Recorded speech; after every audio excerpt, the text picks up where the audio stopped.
میں سونے سے پہلے سارے ذکر اذکار تلاوت پورا کرتا ہوں، تبلیغ میں بھی وقت لگایا ہوا ہے، لیکن فجر کی نماز میں ایسی بے ہوشی ہو جاتی ہے کہ آنکھ کھل بھی جاتی ہے لیکن اٹھا نہیں جاتا، تو اس کے لیے سورۃ الکہف کی جو آخری آیات ہیں، ان الذین آمنوا وعملوا الصالحات کانت لہم جنات الفردوس نزلا خالدین فیہا لا یبغون عنہا حولا قل لو کان البحر مدادا لکلمات ربی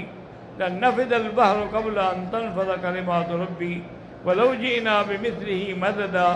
قل انما انا بشر مثلکم یوحى الی انما الہکم الہ واحد فمن کان یرجو لقاء ربہ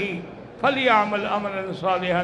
ولا یشرک بعبادۃ ربہ احدا۔ یہ پڑھ کے سویا کریں کہ اللہ اس وقت مجھے اٹھا دے، انشاءاللہ پھر یہ غفلت وغیرہ نہیں ہوگی۔